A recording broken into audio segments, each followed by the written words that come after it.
Témoignage de Hale, ancien sataniste Jean-Marc Mutombo, chapitre 1. Origine. Je suis né dans la province de Katanga en 1964. Lorsque mon père est mort, je suis passé sous la responsabilité de mon oncle qui vivait dans la capitale du Congo et qui fut profondément affecté par la mort de mon père. Plus tard, il m'envoyait à l'école et a commencé à financer mes études. Mon oncle était encore à l'université quand il a commencé à financer mes études. Quand il a obtenu un emploi, il a été envoyé à la province équatoriale et il m'a emmené avec lui. Mais après un certain temps, sa femme a commencé à me maltraiter. J'ai commencé à souffrir l'injustice de la part de sa femme qui était sans enfant et jalouse de l'attention que je recevais de son mari. Elle a réussi à intoxiquer son mari contre moi. En conséquence, mon oncle a commencé à accumuler le rancœur et rejet en mon égard. À la fin, mon oncle me chassa de la maison et je suis devenu sans abri dans la rue. Je ne pouvais pas supporter ceci.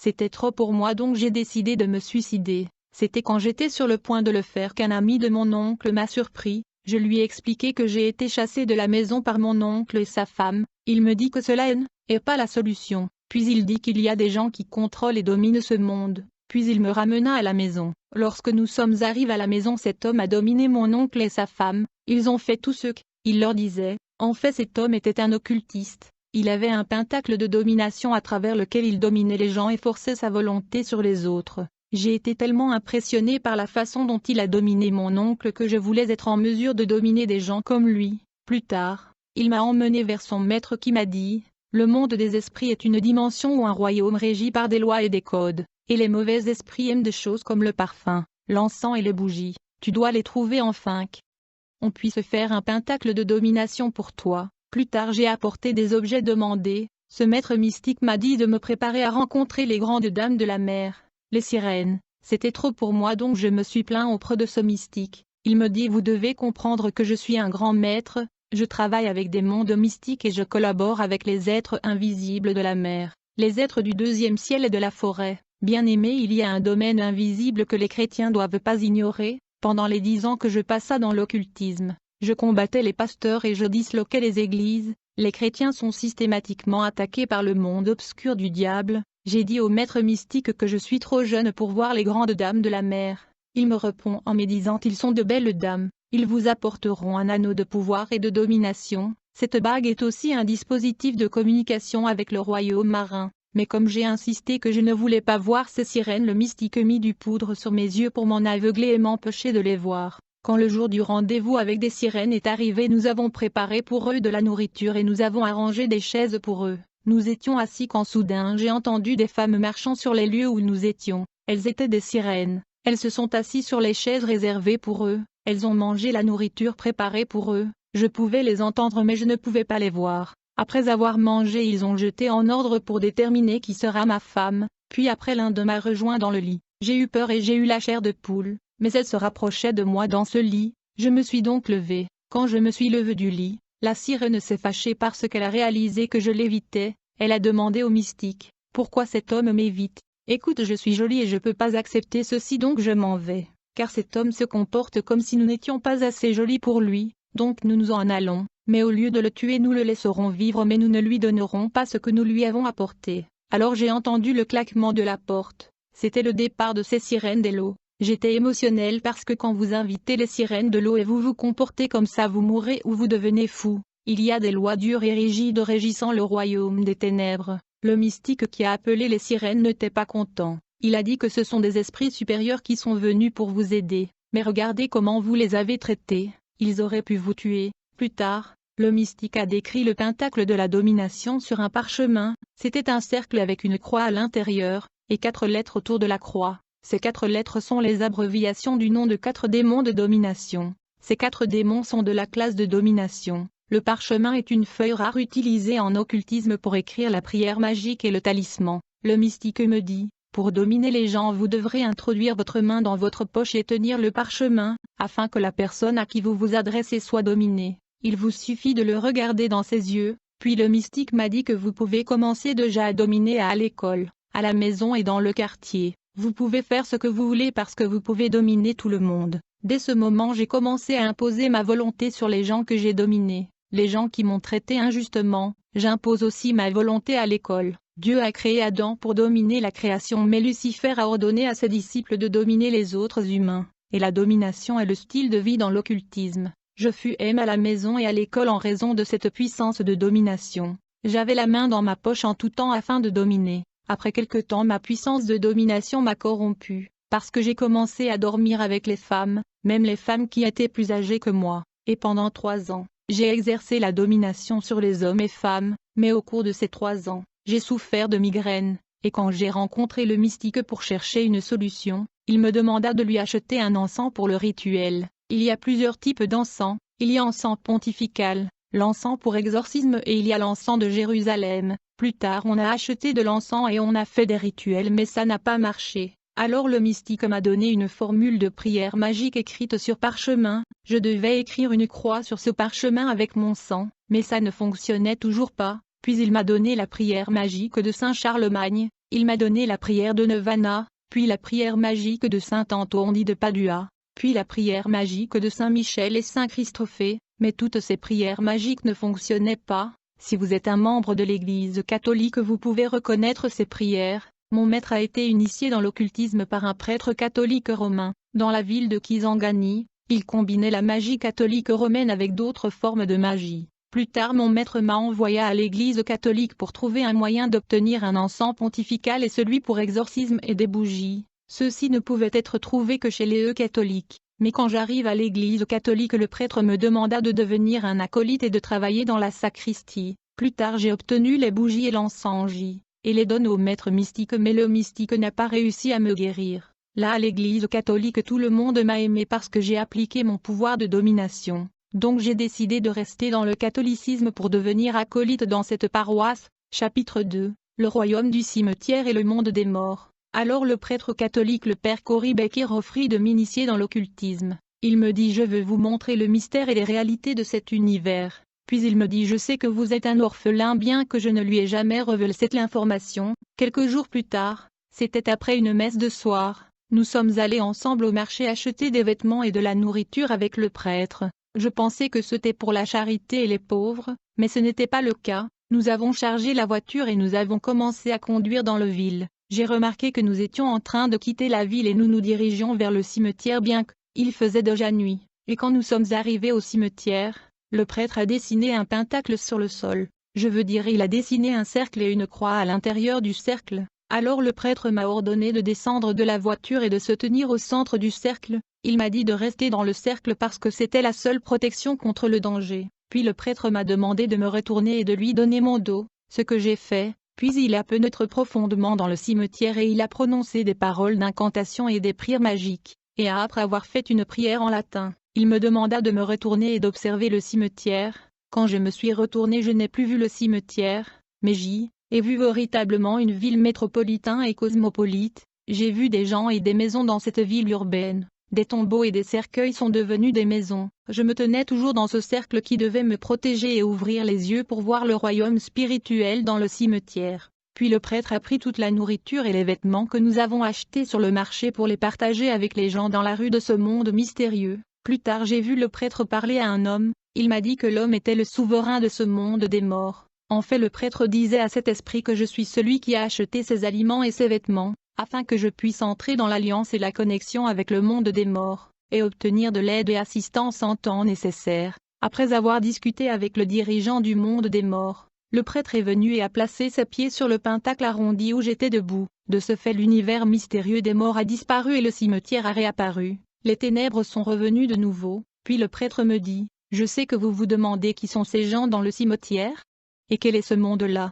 En réalité, ils sont des êtres humains ordinaires mais ils sont déjà morts. Et la ville urbaine et cosmopolite que vous avez vue est la dimension où le monde des morts. Quelquefois surtout les soirs les morts viennent dans notre monde pour profiter et boire dans les bars et les boîtes de nuit. Ils viennent également dormir avec des femmes dans les hôtels. » Puis le prêtre me dit, « Je suis venu pour signer un accord, une alliance indirecte entre vous et eux, afin que dans les moments de besoin, ils peuvent vous venir en aider. » Puis le prêtre me donna un livre. Il me dit avec ce livre vous pouvez aller au cimetière et vous tenir sur un tombeau particulier, en recitant des paroles d'incantation avec le nom de la personne écrite sur la tombe. Par conséquent il va apparaître, et vous pourrez lui parler, mais au cas où ça ne marche pas il est sûrement dans le royaume de Dieu. mais ceux qui sont dans les séjours des morts sont obligés d'apparaître. Puis le prêtre m'a révélé un secret. Le prêtre me demanda: Elvis, savez-vous que pendant la messe catholique nous invoquons les morts et ils viennent? J'ai répondu que je n'ai jamais vu un. Oui, ils viennent, mais les gens ne les voient pas, dit le prêtre, parce qu'ils n'ont pas les yeux pour voir. Mais tous les prêtres catholiques peuvent voir les morts pendant la messe parce que nous sommes les initiés. Puis le prêtre catholique romain a récité une prière que nous faisons pendant la messe. Cette prière a été approuvée par le Vatican pour l'invocation des morts. Cette prière est appelée rite congolais. Cette prière est dérivée du rite romain. Dans cette prière nous appelons les saints ou les morts pour venir et nous rejoindre dans la messe. Et ils viennent, mais les gens ne font pas attention à leurs mots. Les gens ne les voient pas parce qu'ils ne sont pas les initiés, mais les prêtres catholiques peuvent le voir parce qu'ils sont initiés. Puis le prêtre me révéla que la canonisation n'est pas différente des traditions et des coutumes africaines. En fait, quand un Africain perd un être cher, quelquefois ils prennent les ongles ou les cheveux de la personne décédée. Comme résultat, l'esprit de la personne morte suivra ces choses. C'est exactement ce qui se passe dans le processus de canonisation catholique romaine. Le prêtre m'a dit que quand un prêtre meurt, nous prenons ses os et nous le broyons, et nous l'appelons relique. Et quand nous construisons une nouvelle paroisse, nous enterrons une partie de ces os sur le fondement de la nouvelle paroisse, et nous donnons le nom de ce prêtre à la paroisse nouvellement construite. Cette paroisse portera le nom du prêtre dont les os sont enterrés aux fondations à la nouvelle paroisse. Nous nommons la nouvelle paroisse après le défunt prêtre. Comme je l'ai dit, l'esprit du défunt prêtre suit ces choses dans la nouvelle paroisse, et cette procédure est appelée canonisation. Le prêtre local ne peut pas célébrer sa messe sans invoquer d'abord l'esprit du prêtre dont les os sont enterrés sur la fondation de la paroisse et dont le nom est donné à la paroisse. Le prêtre aura à réciter ce qu'on appelle la litanie des saints. Au cas où la paroisse s'appelle Saint-Andre, le prêtre dira: Saint-Andre, gardien de notre paroisse, venez rassembler avec nous et écoutez notre invocation. Soyez avec ceux qui viennent célébrer la messe aujourd'hui. Cette invocation est appelée la litanie du saint. En fait, une portion de l'os du prêtre canonisé est placée sur la table, est aussi appelée relique. La magie catholique est appelée magie sacrée. Après l'incident dans le cimetière, le prêtre a estimé que j'étais assez fort pour supporter les vibrations des esprits invisibles, parce que parfois ils causent la panique et terreur. Mais je pouvais le supporter.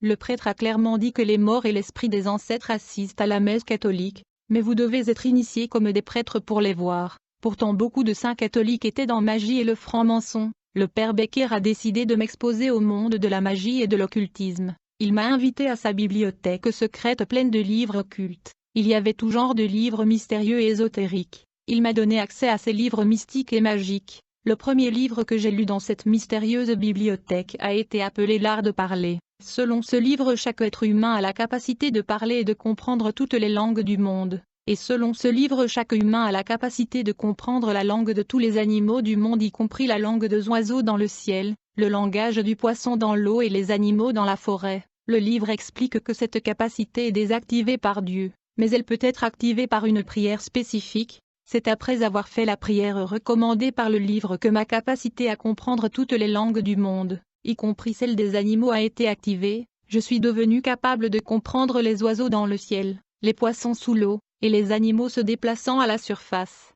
Une prière magique suffit à activer cette capacité. Je me souviens que j'allais visiter le prêtre quand j'ai entendu un oiseau sur l'arbre signalant à un autre oiseau d'être prudent de ma présence. Quand j'ai entendu des oiseaux parler, j'ai été stupéfait et émerveillé. Plus tard, j'ai vu un groupe de fourmis chantant et ils se motivaient à travailler. Cette capacité à comprendre le langage des animaux était devenue une distraction. J'ai demandé au prêtre de m'aider à désactiver cette faculté. Le prêtre a rigolé et m'a indiqué la prière à la fin du livre pour désactiver cette faculté. Après avoir fait cette prière, je ne pouvais plus comprendre les langues des animaux. Depuis ce jour, je suis devenu plus proche de ce prêtre belge. Plus tard, il m'a donné un deuxième livre appelé l'Invocation des morts. Le livre contient prières magiques. Le prêtre me dit que vous pouvez aller au cimetière et se tenir sur une tombe ou un cercueil précis et invoquer l'esprit de la personne enterrée dans cette tombe. Il apparaîtra s'il n'est pas dans le royaume de Dieu. Par conséquent, j'ai commencé à invoquer les esprits des morts et les mettre sous mon service. J'utilisais l'esprit d'un mort pour m'aider dans la pratique magique pour le spectacle que je faisais dans le cirque. L'esprit de cet homme mort est donc devenu mon esprit servant, mon serviteur. Pour faire apparaître des choses en public pendant un spectacle devant la foule, j'envoyais cet esprit servant pour prendre des choses partout, et après que l'article a été vu par la foule, je devais le faire disparaître. L'esprit servant devait donc retourner l'objet où il a pris. Dans le monde spirituel, le diable ne cesse de demander des sacrifices humains puis il a besoin des esprits humains pour les utiliser comme des démons. Chapitre 3 2. Lucifer et le voyage vers le premier ciel. J'étais encore dans la bibliothèque secrète du prêtre catholique romain quand j'ai pris un autre livre appelé Ave Lucifer.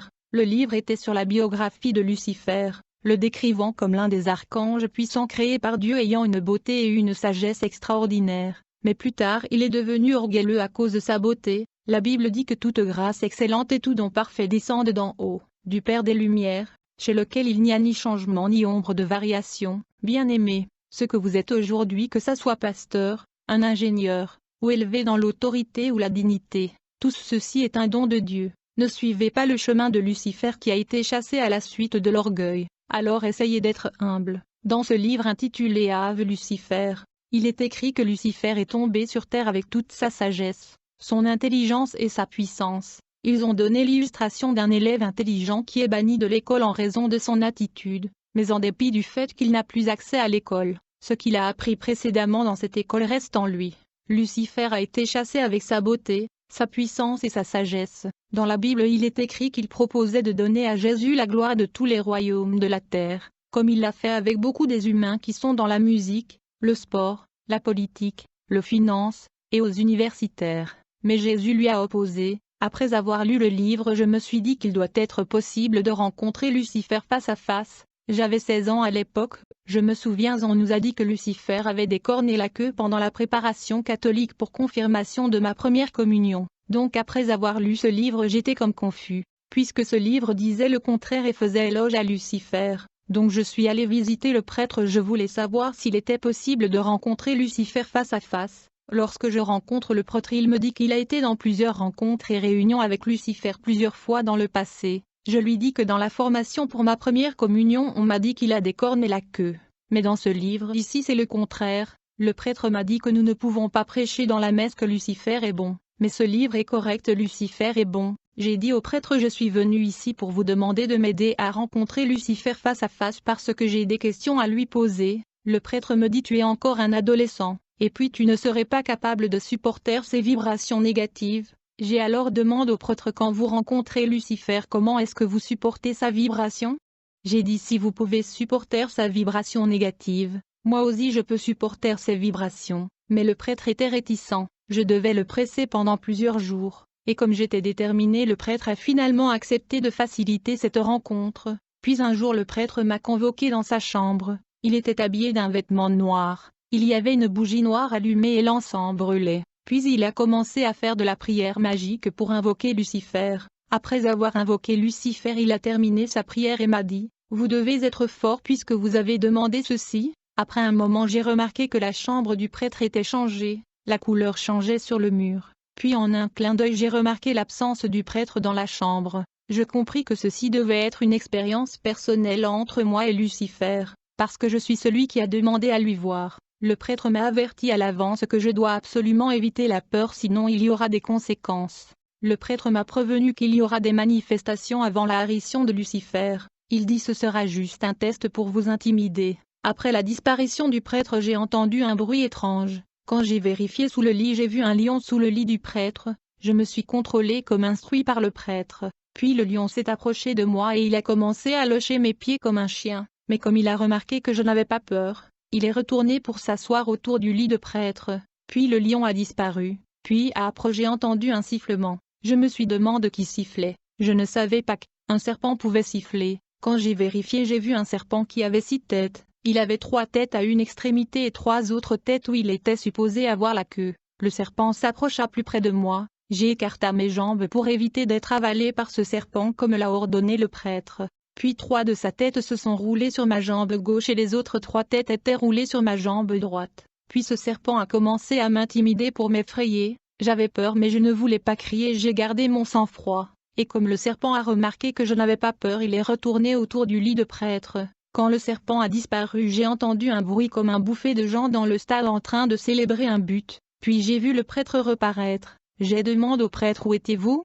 Il m'a répondu j'étais là. Mais vous ne pouviez pas me voir parce que c'était votre test. Le prêtre a dit le bruit que vous avez entendu était l'applaudissement des esprits dans le monde invisible pour le fait que vous avez passé votre test. Puis j'ai entendu des coups de tonnerre. J'ai demandé au prêtre, va-t-il pleuvoir? Pourquoi ces coups d'étonneur? Le prêtre me dit que ces coups de tonnerre que vous entendez sont le rire de Lucifer. Puis en un clin d'œil Lucifer est apparu. La façon dont je l'ai vu, je peux estimer qu'il était d'environ 2 mètres. Il était habillé avec un vêtement orné des pierres précieuses. Il était apparemment bon et souriant. Puis il a demandé au prêtre, « Monsieur Cory Becker, vous m'avez appelé mais qui est ce jeune homme à vos côtés? Quel est le problème? C'est vous qui avez besoin de moi ou le jeune homme ?» Le prêtre a dit que je suis celui qui vous a appelé, mais le jeune homme est celui qui a besoin de vous. Il m'a pressé pendant plusieurs jours pour vous voir. Puis Lucifer se tourna vers moi, il était un peu curieux à cause de mon âge, puis il me demanda, « Jeune homme, avez-vous besoin de moi? Que puis-je faire pour vous? » Je me suis dit si je mens il saura parce qu'il est esprit, bien je vais devoir lui dire ce que je pense. Puis je lui ai répondu, j'ai dit vous voyez le livre que je tiens dans ma main vous décrit exactement comme vous êtes. Le livre parle de votre sagesse et de votre beauté et de gloire, mais lors de ma première communion, on m'a dit que vous avez des cornes et la queue.